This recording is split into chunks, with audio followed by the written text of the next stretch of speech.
ఈ వీడియోలో శ్రీరాముడికి పరమశివుడికి జరిగిన యుద్ధం గురించి చెప్పుకుందాం. చాలామందికి తెలియదు శ్రీరాముడికి పరమశివుడికి యుద్ధం జరిగిందని. కాకపోతే ఒక సందర్భంలో ఇద్దరికి యుద్ధం చేయవలసిన పరిస్థితి, అనివార్య కారణాల వల్ల పరిస్థితి వచ్చింది. కాకపోతే కొన్ని కారణాల వల్ల అది బయటికి తెలియదు చాలామందికి. మన పురాణాల గ్రంథాల్లో ఈ యుద్ధం గురించి స్పష్టంగా ఉంటుంది. ఇప్పుడు ఆ యుద్ధం ఎందుకు చేయవలసి వచ్చిందో చెప్తాను, ఆలకించండి ఫ్రెండ్స్. శ్రీరాముడు అశ్వమేధ యాగం అనే యాగాన్ని చేస్తూ ఉంటాడు. కొంతమందికి ఆ యాగం గురించి తెలియదు. అశ్వమేధ యాగం అంటే ఏం లేదు ఫ్రెండ్స్.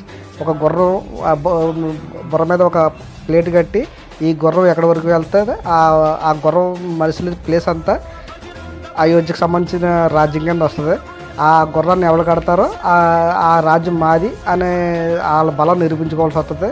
అలాగే లవకుశలు కట్టి భరత లక్ష్మణ శత్రుఘ్నులను ఓడిస్తారు. అప్పుడు శ్రీరాముడు స్వయంగా కలగ చేసుకుని ఆ గుర్రాన్ని విడిపించి తీసుకెళ్తాడు. అదేవిధంగా గుర్రాన్ని వేరే వాళ్ళు కూడా కట్టారు. అదే వీరభద్రుడు అనే రాజు ఉండేవాడు. ఆ రాజ్యంలోకి వెళ్ళగానే ఆ రాజు సంబంధించిన కొడుకులు ఇద్దరు ఉంటే వాళ్ళు కడతారు. కడితే ఆ వీరభద్రుడు అనే రాజు చెప్తాడు వాళ్ళ పిల్లలకి, అది శ్రీరాముడు అశ్వం వదిలేయండి అని. కాకపోతే రాజు లక్షణం కాదు, వదిలేస్తాను గుర్రాన్ని.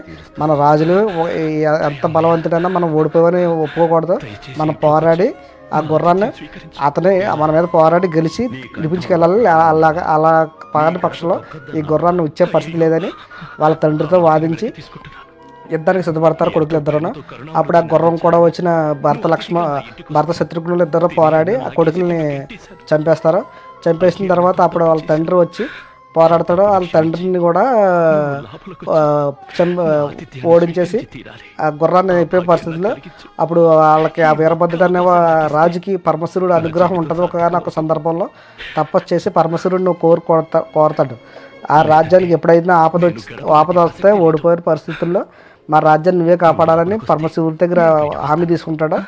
అటు పరిస్థితుల్లో పరమశివుడిని వేడుకగానే పరమశివుడు నందిని పంపుతాడు. పంపిన తర్వాత ఆ సైన్యం వచ్చి భరతుడిని శత్రుఘ్నుడిని ఓడిస్తుంది.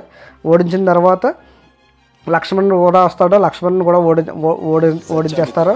ఓడించిన తర్వాత అప్పుడు శ్రీరాముడికి కోపం వచ్చి అప్పుడు శ్రీరాముడు ఆంజనేయ స్వామి ఫీల్డ్లోకి వస్తారు. వచ్చిన తర్వాత అప్పుడు శ్రీరాముడు స్వయంగా ఆ సైన్యాన్ని తునాతునకలు చేసేసి ఎక్కడికక్కడ చంపేసి వదిలేస్తే చేసేదే లేక ఈ నంది వీళ్ళందరూ వెళ్ళి పరమశివుడికి విన్నవించుకుంటారు. శ్రీరాముడు వచ్చి మమ్మల్ని చంపేస్తున్నాడు, మీరే కాపాడాలి మహాప్రభు అని వేడుకోగానే స్వయంగా శ్రీరాముడి మీదకి పరమశివుడు యుద్ధం దిగడానికి వస్తాడు. అప్పుడు శ్రీరాముడు ఇలా అంటాడు, పరమేశ్వర నువ్వే వచ్చావా యుద్ధానికి అని అడుగుతాడు. అవును రావాల్సిన పరిస్థితులు వచ్చాయి అని పరమశివుడు అంటాడు. ఆ మాటకి శ్రీరాముడు అలాగైతే మరి ఇది పరిస్థితి, నేను ఇలా యాగం చేశానని పరిస్థితులన్నీ అనిపిస్తాడు. దానికి నేను కూడా ఇలాగ అతనికి మాట ఇచ్చాను, తప్పదు యుద్ధం చేయాల్సి వస్తుంది అని అంటాడు. అప్పుడు యుద్ధానికి ఇద్దరు సిద్ధమవుతారు. యుద్ధం భీకరంగా జరుగుతుంది వారిగానే. అప్పుడు పరమశివుడు శ్రీరాముడికి పాశుపతాస్త్రం అనే అస్త్రాన్ని ఇస్తాడు. అది యుద్ధం చివరిలో వాడతారు. ఆ అస్త్రాన్ని శివుడి మీదకి శ్రీరాముడు వదులుతాడు.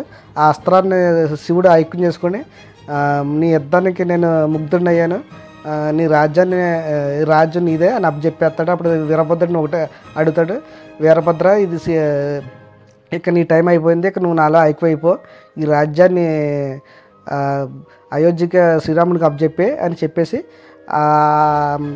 చెప్పేస్తాడు. చెప్పిన తర్వాత వాళ్ళు పరమశివుళ్ళు ఐక్యమైపోతారు. అప్పుడు శ్రీరాముడిని అడుగుతాడు, నీకు ఏం వరం కావాలని.